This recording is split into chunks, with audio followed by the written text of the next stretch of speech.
What's up, everybody? My name is Garrett Secchi. I'm the owner of Badland Blades, and today I am going to show you how to make a knife via the stock removal method.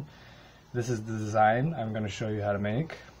I came up with this design with Will Easter from Whiskey Echo Knives. Shout out to Will Easter, because we crossed two of our best-selling models together, and this was the baby of those two models. So yeah, let's get to it. Okay, so here we have the knife. See it from a different angle. Right? This is a piece of 3/16 1095 high carbon steel. I will put a link in the description as to where I get all of my materials. So what we're going to do first is we're going to pick a design. Obviously you can choose whatever you want to do. We're going to trace it onto the piece of 1095. Okay, once you've got it traced onto the piece of 1095, I'm going to start by drilling this little choil right here. I'm probably going to use a 3/16 drill bit just so I don't make it too large like these 1/4 inch ones back here and here.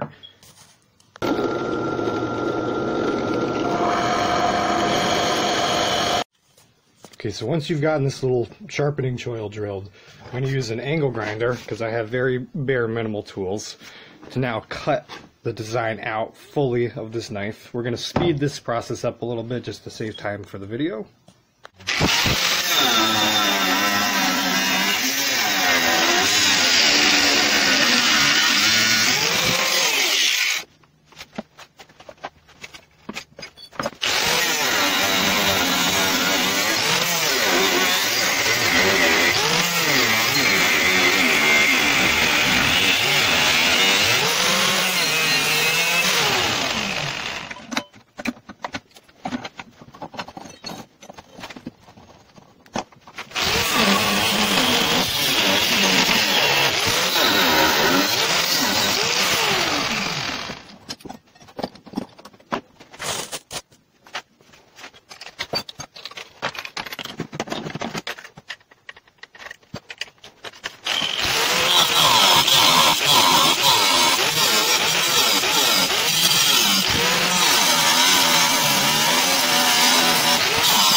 Okay, so here you can see the design is very rough cut out. Okay, this is fresh off the angle grinder. We're going to take it over to the grinder and we're going to rough shape everything up. I highly recommend you guys get one of these. Okay, I think they're $100 on Amazon. Really saves your eyes. I hate wearing just the mouthpiece and then trying to put goggles over them because they fog up or pieces get underneath your eyes or up inside the goggles. This is one of the greatest investments I've ever made. Like I said, I think it was $70 when I first got it. I think because of the virus, it's now up to like $100, but this is the best respirator I've ever had. After we shape the design in, we're not going to be able to shape this with our grinder, so I have a Dremel. You don't necessarily need to use a Dremel. You can get these nice curved pieces for the finger choil very well using a Dremel bit, so we'll get to that when we get there. And on to the next step.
Alright, so now that we got everything nice and rough shaped, we're going to go ahead and drill the pinholes for where the handle is going to be. Obviously you can change the shape of this or do whatever you want to do differently. I'm going to be using 1/4-inch holes at first, and then I'm going to switch over to 1/8-inch holes to put, if I wanted to put 1/8-inch brass rod in, I can. So let's go through that. Now if you follow me on my Instagram or Facebook, you'll know that texturing knives, like this rock finish here, is kind of my thing. I'm going to show you how to do this too. Right, so the next step here is we're going to add this texturing onto the outside because I decided that I want to do this on this blade. And if you look here, 1 second, flip the camera around, you can see just how often I usually texture my blades. Okay, so when I texture my blades, I'm going to be using a 120 grit belt from, shout out to Red Label Abrasives. They supply all of my belts. I'm going to take the blade and I'm going to push it this way across the knife, and that's how I'm going to add the texturing on the side. Obviously you need to be careful about getting your little fingertips, which happens far too often that I would like to admit.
Okay, so after we've done the texturing, now I'm going to do the important part. We are going to bevel the blade, which is grinding the blade here.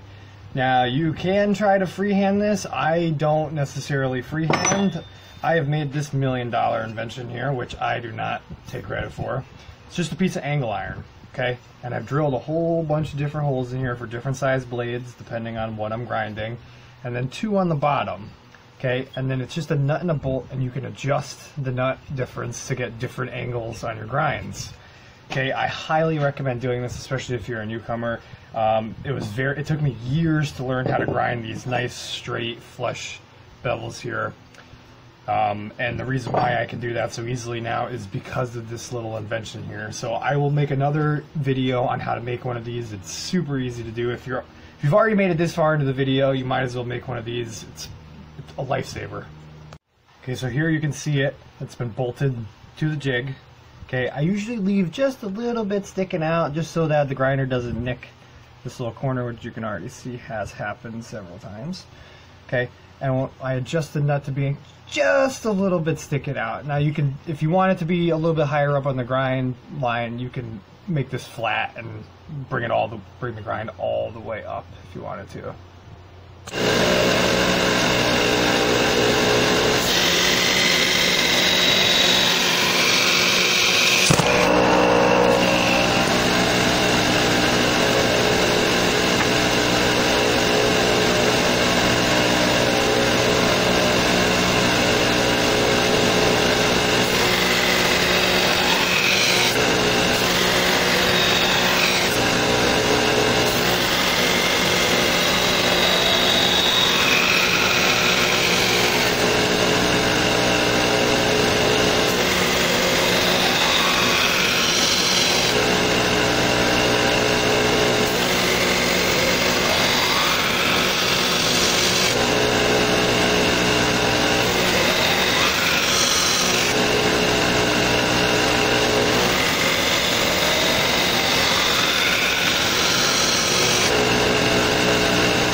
Okay, so now I'm going to grind this top swedge here. Don't worry about overburning the tip because when we heat treat this, we're going to normalize it a whole bunch. I don't know if you can see this. I'll have to upload a photo of this. We're going to take about the size of a dime. That's what you're looking for before going into heat treat so nothing warps. Right? Okay, so now it's on to grinding this. When I grind this swedge here, I turn my jig pretty steep here. Okay? So that's obviously totally preference. It's your call how steep you want to bring it. Okay, so before I start grinding, this is about what it looks like. There's a little bit hanging over. It's on a little bit of a slant going down. I'm going to grind it from all the way up here going all the way down.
Okay, so now we're going to do something that's totally optional. I think it adds a lot to the custom knife thing. We're going to do the file work down the spine. Okay. So here's the knife that we've made so far. Right. Nice grinds. Everything's nice and nice. So I'm going to put it down here. And what we're going to use to do that with is different round files and a triangle file, which I will put in the description below. I usually use Nicholson. Shout out to Nicholson. Sponsor me, please. Okay, so these are going to be the two files I'm going to use. Here's your triangle file. Get these right at Home Depot. And we're using this round one, usually found in the, the tool section, obviously. Okay, and the first thing I'm going to do is put one here.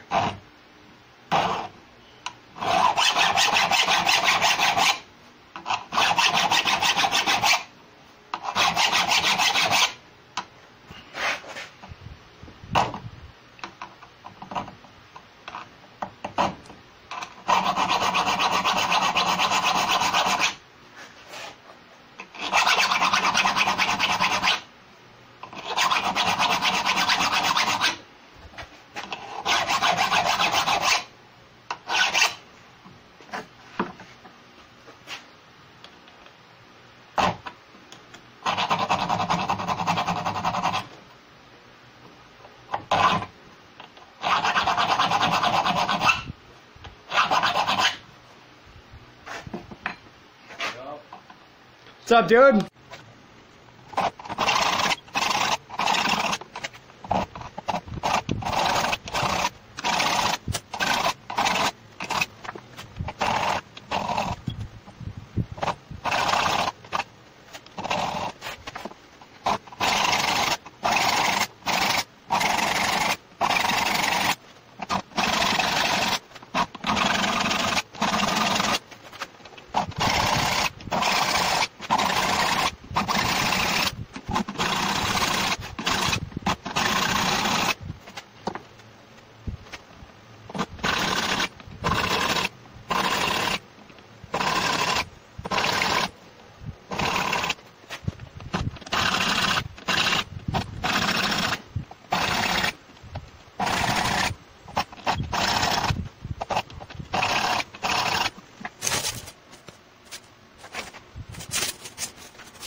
Okay, so here we are. I got my Hell's Forge double burner forge.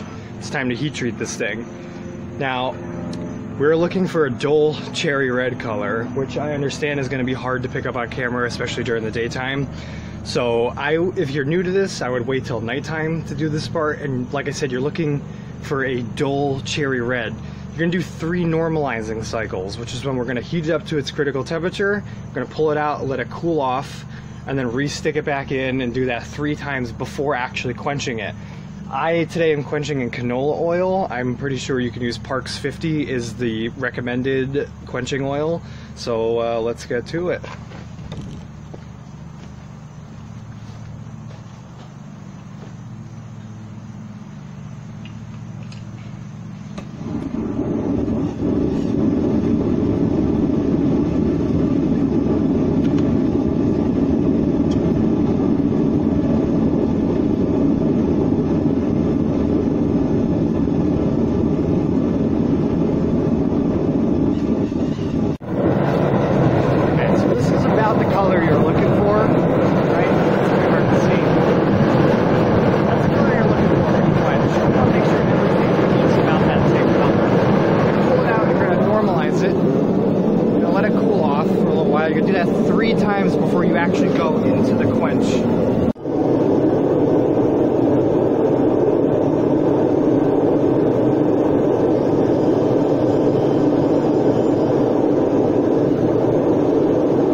if you want to make sure it's hardened correctly, you can grab a file, and you can hear that the file is not biting into the steel. All right, it escapes the file.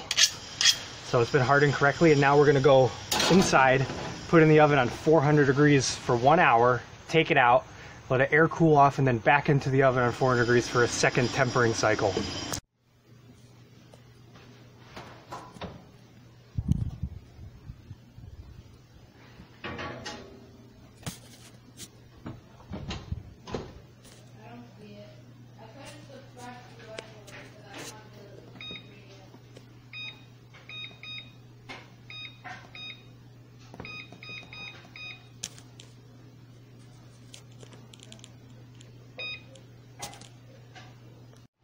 Okay, so after your 2 tempering cycles, it's time to do the finish grinds. Okay, so we're going to do the exact same thing that we did when we were beveling the knife, except we're going to be using a different grit belt on the grinder. We're going to be using a 120 grit belt to do the finish grinds on these.